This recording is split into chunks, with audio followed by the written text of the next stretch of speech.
Hi, and welcome to another episode of Hot Takes with me, the Silver Fox. And if nothing else, Nicola Sturgeon has certainly got some chutzpah. She sits there after everything that has happened. She, at the centre of an investigation, although how she has not yet been arrested and questioned remains a very massive mystery. And she's saying that she still expects a top-level job. Perhaps something in the UN, she's thinking. Well, I do know that they are looking for some cleaners, but that's about her level. Who on earth is going to give Nicola Sturgeon a top job in the UN? She's little more than a town mayor, and not very good at that. She is delusional. She thinks she's going to walk into a very senior job at a very high level of income because she once made some decisions that destroyed people's lives. Nothing she did worked. She is a litany of failure. And yet she still, mind you, given the way it works, she probably will get it. Let's have a look at this article, see what's going on. So Nicola Sturgeon still has hopes for high-profile job despite police probe into SNP finances.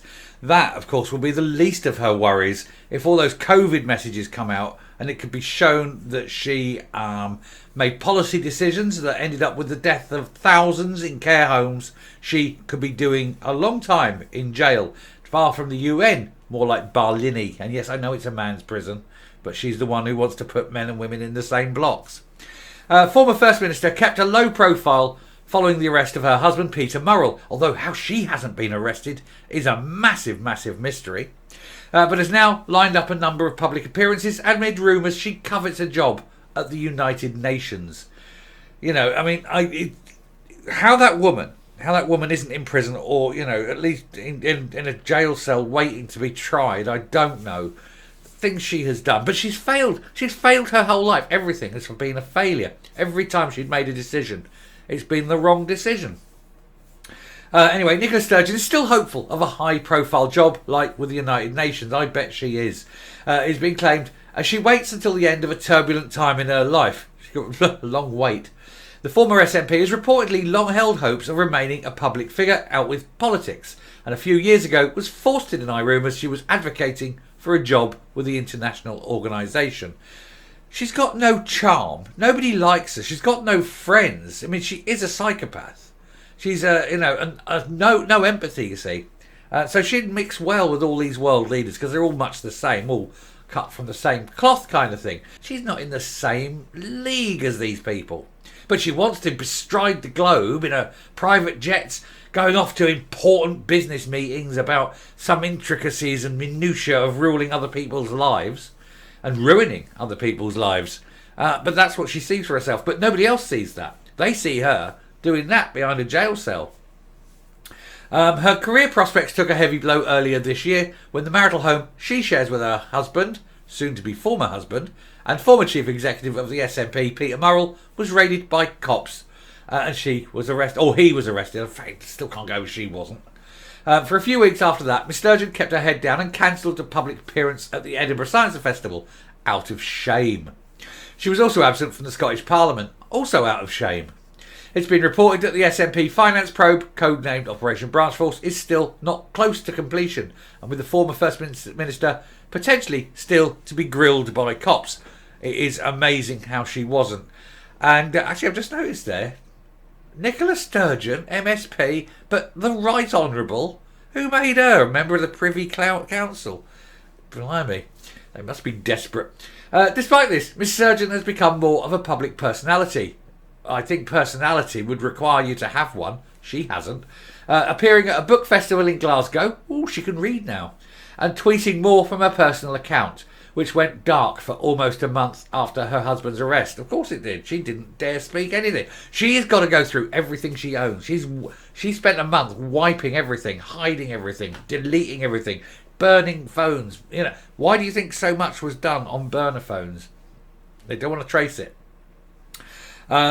She's been coming slowly back into the light, dipping her toe into the water, taking back control of things as she can, and praying that the other stuff subsides. She better pray to a better God than the one she's got, because she is a long way from getting out of the woods.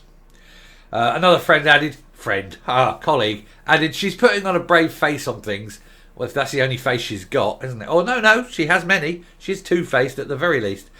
She has things she still wants to do. Yeah, more evidence to hide. Her firm hope is that her future prospects will not be wrecked, just delayed. Love, you haven't got much of a future. But another friend is concerned that her credibility may have been permanently damaged due to the police investigation. Oh, it was well damaged way before the police investigation. There is no way. The police investigation probably lifted it. But she's a bit semi-detached, but she's worried about Peter. He's a solitary figure who keeps things to himself. He's another one with no friends. They're a pair of Billy No-Mates who decided to have a marriage of convenience so they could both hide who they really are.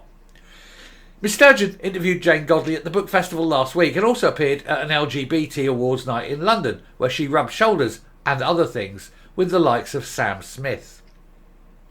And she set up a number of public appearances in the coming months. On Tuesday, she'll be appearing on a think tank panel at the Entrepreneurial State 2.0, an event run by the UCL Institute for Innovation and Public Purpose. That sounds very Marxist, doesn't it? In August, she's been scheduled to make her return to the Edinburgh Fringe. Oh, you don't want to see her Fringe, do you? To be interviewed by a political commentator and broadcaster, Ian Dale. Oh, I do hope he asks some serious questions, but I bet they're all pre-vetted. She won't want anyone asking questions that she doesn't have pat answers to.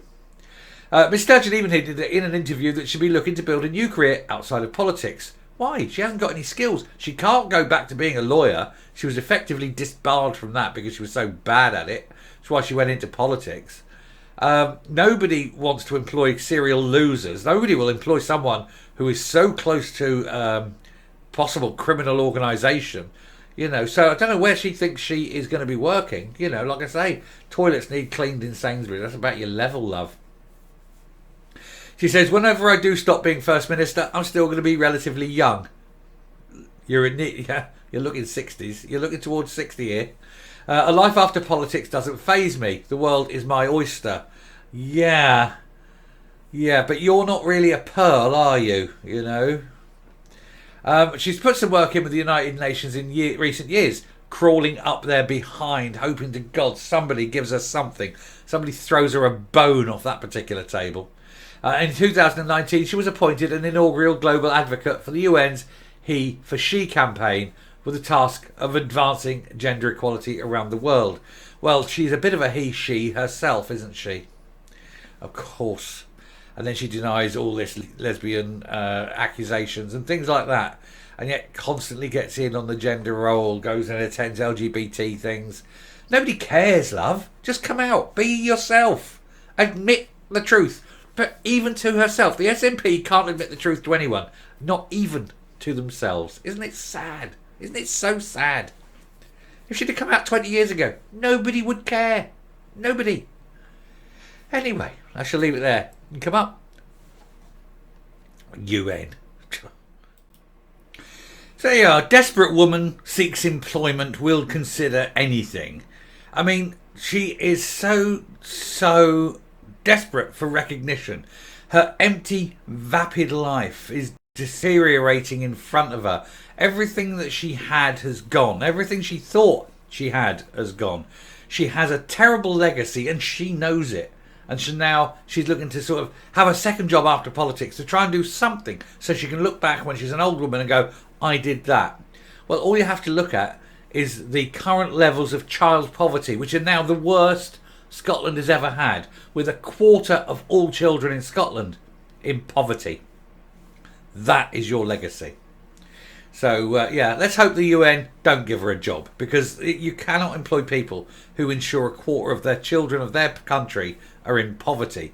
And it wasn't that high when she started office. And she's got no one to blame but herself. Anyway, I shall round off there. Thank you very much for listening. If you like what you're seeing here on the channel, please hit that subscribe button, ring the bell, leave a like, leave a comment, please share the video.